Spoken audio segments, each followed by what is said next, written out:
انسان کے پاس اگر بلین ہو، انسان کے پاس بینک بیلنس ادھر بھی ہو، دنیا کے مختلف ملکوں کے اندر بھی ہو، تو انسان ان ساری چیزوں کو دیکھنے کے بعد یہ تصور کرتا ہے کہ میری زندگی اب آرام سے کٹے گی، اور میرے پاس اتنا ہو جائے تو میری زندگی بہت سکون سے کٹے گی۔ لیکن میرا رب انسان کی سائیکولوجی کے حوالے سے انسان کو تنبیہ کرتا ہوا نظر آتا ہے کہ اے عارضی چیزوں پر غرور کرنے والے اور اس کے دھوکے میں گرفتار ہونے والے، سن لے، تو جمع کیا ہے اپنی جگہ پر، ضرورت بھر جمع کرنا، دنیا کے اندر جتنا رہنا ہے وہ تو نہیں معلوم کتنا رہنا، لیکن دنیا کے سلسلے میں مال و زر کو جمع کرنا برا نہیں ہے، مستقبل کے منصوبے کو بنانا برا نہیں ہے، لیکن قرآن نے اس آیت کے ذریعے واضح کر دیا تو ان چیزوں پر بھروسہ کرتا ہے جو تیرے پاس ہے، جو فنا ہو جانے والی ہے۔ اس کو قرآن نے کہا ما عندکم ینفد وما عند اللہ باق، جو کچھ تیرے پاس ہے وہ تو ختم ہو جائے گا، اور جو اللہ کے پاس ہے وہ باقی رہنے والا ہے۔ میرے پیارے آقا صلی اللہ علیہ وسلم کے پیارے دیوانوں، اسی پر مولا علی کرم اللہ تعالی وجہہ الکریم نے بندوں کے تصور کو خدا کی طرف مائل کرنے، بندوں کے تصور کو توکل کی طرف مائل کرنے کے لیے کتنی ہی پیاری بات ارشاد فرمائی۔ مولا علی کرم اللہ تعالی وجہہ الکریم ارشاد فرماتے ہیں جو اپنے ہاتھ میں ہے اس پر بھروسہ کرنے کی بجائے جو اللہ کے پاس ہے اس پر بھروسہ کر، تاکہ تیری دنیا بھی سنور جائے اور آخرت بھی سنور جائے۔ اے رسول اعظم صلی اللہ علیہ وسلم کے دیوانوں، اس دنیا کے اندر اپنی زندگی کو بہتر گزارنے کے سلسلے میں جد و جہد کرنا، اس میں کوئی مداحتے کی بات نہیں۔ خود رسول رحمت صلی اللہ علیہ وسلم نے صحابہ کو اس پر ابھارا، قرآن نے اس پر ابھارا، لیکن اسی کے ساتھ ساتھ اسلام یہ چاہتا ہے کہ اس کی محبت میں اتنے ڈوب نہ جاؤ کہ تم اپنی آخرت کو فراموش کر دو۔ آج کوشش یہی کی جا رہی ہے کہ اس چکا چوند دنیا کی محبت میں انسان کو اتنا گرفتار کر دیا جائے کہ انسان کے دل و دماغ سے یہ تصور نکل جائے کہ ہمیں ایک اللہ عز و جل کی بارگاہ میں ایک نہ ایک دن پہنچنا ہے۔ تو چوتھی بدبختی کی علامت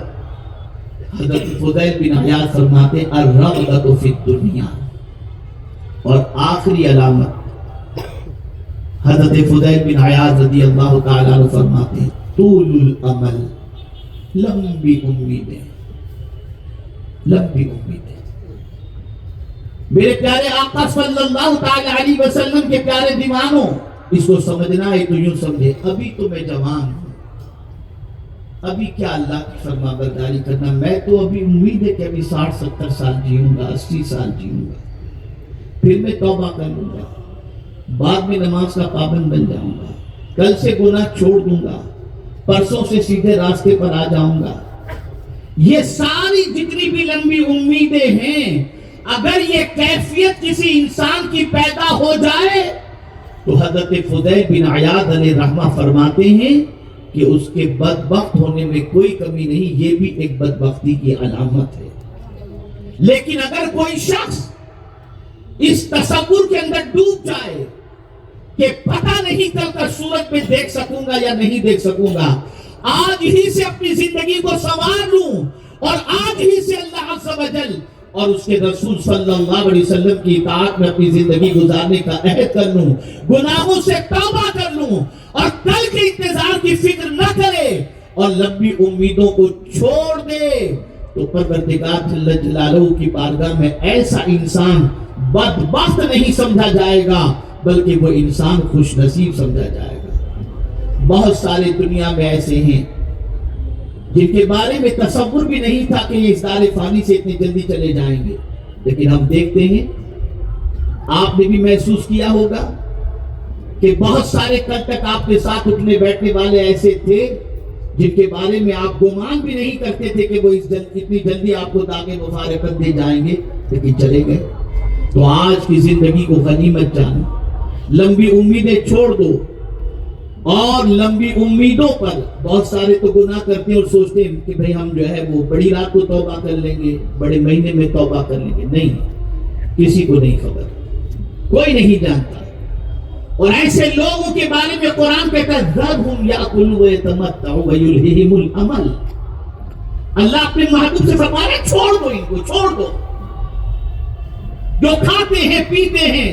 اور لمبی امیدیں لگائے بیٹھے ہیں، حضور سے رب نے فرمایا ان کو چھوڑ دو، چھوڑ دو ان کو. قرآن میں چند جگہوں پر چھوڑنے کے بارے میں فرمایا گیا. اللہ نے فرمایا وَذَرُوا ظَاهِرَ الْإِثْمِ وَبَاطِنَهُ، ظاہری گناہ بھی چھوڑ دو اور باطنی گناہ بھی چھوڑ دو.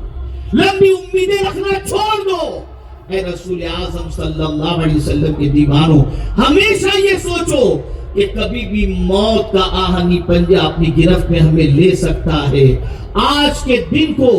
آج کے لمحے کو، آج کی ساعت کو، آج کی سانس کو غنیمت سمجھتے ہوئے ہم اپنی زندگی کو اللہ اور اس کے رسول کے قانون کے سانچے میں ڈھالنے کی کوشش کریں. اور یہ بات یاد رکھیں، بس آخری بات عرض کر کے میں اپنی گفتگو کو ختم کرتا ہوں. اللہ عز و جل کے وہ بندے جو بے قراری میں بھی اللہ قرار کی دولت کو چھین لے گا. اب میں آخری بات جہاں سے میں نے شروع کیا تھا اسی کو اینڈ کی طرف لانے کی کوشش کرتا ہوں، اور ایک حدیث سنا کر آپ کو اور ہم کو سمجھ لینا